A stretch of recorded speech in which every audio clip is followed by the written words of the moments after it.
Good evening, Teacher Joanna. Good evening, classmates. It's nice to see you this evening. Sit down. Okay, so today we are going to discuss about the difference between I and Me. me. I and me. Okay, unsa may nakalahian sa duha? Okay.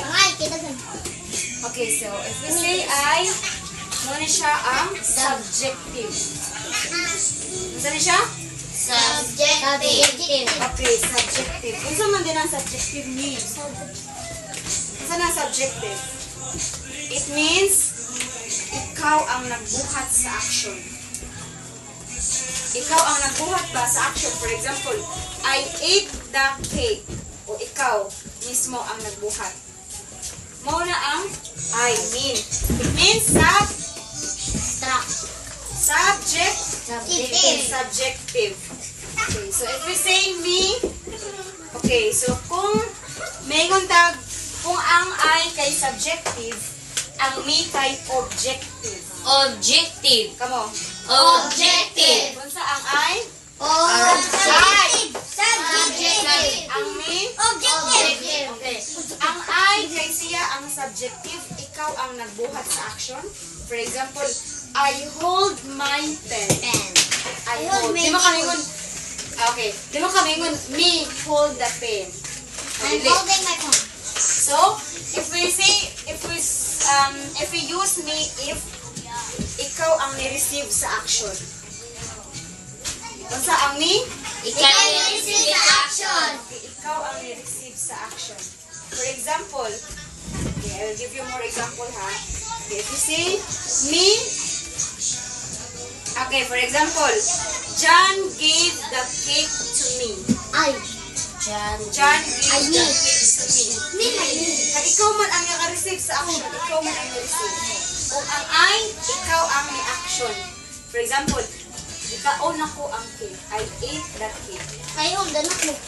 Kung me, ikaw ang Receive sa action. ikaw ang ni-receive sa action. For example, the dog followed Sarah and me. Di mo kami ngun, the dog followed Sarah and I. Me. Kay, ikaw ang naka-receive sa action. Mauna ang me. Sabot? Okay, gani be. Sarah and Blank went to the store. I or me? Sana yun I. Balik ko na ko ha. Sarah and Blank went to the store. Sana yun me.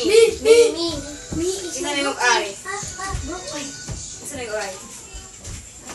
Okay, very good. I. Sarah and I Going to Okay, good evening, L2 students. Good evening, Teacher Joanna.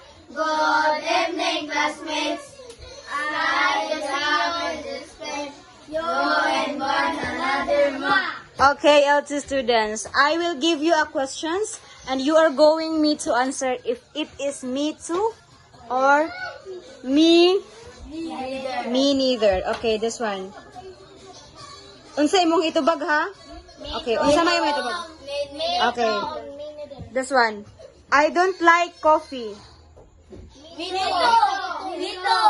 Okay. Unsa?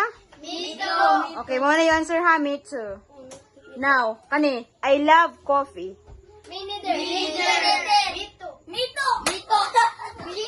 Okay, I don't like coffee. I love coffee. Okay, so we will discuss that how we use me too and me neither. Okay, let me know. We use me too if it is dili siya negative. Okay? So it means gani ha, ang I love coffee is unsa? Me too. Hoy, paminaw, kay kung mugamit man tag me neither if it is negative. For example, I won't, I don't, I didn't. Mao na ang me neither. Mogamit kag me neither if negative siya. So balik ko na ko. I don't like coffee. Me neither. Me too. I don't like coffee. Me neither. I love coffee. Me too. Oh, me too. Unsa asa gani gamiton ang me neither? If negative siya, for example, I don't like you. Me neither. Oh, me neither ang answer. For example, I don't like dancing. Me neither. Oh, I love dancing. Me too. Oh, me too. Gamitin ang me too if positive. Kasabot, Zairel? Hindi magsigsayaw, Zairel. Okay? Okay, I will give you another example. I love pizza. Me too. Okay, this one. I went to Europe last year. Me neither. I went to Europe. Me too. Okay, this one. I have never eaten snails. Me neither. Me neither. I don't understand. Me neither. Okay. I do like coffee. Me neither. Me too. I do like coffee. Me neither. Isa mingon, me neither. I do like coffee. I do. I do like coffee. Isa mingon, me neither. Me too. Okay, very good.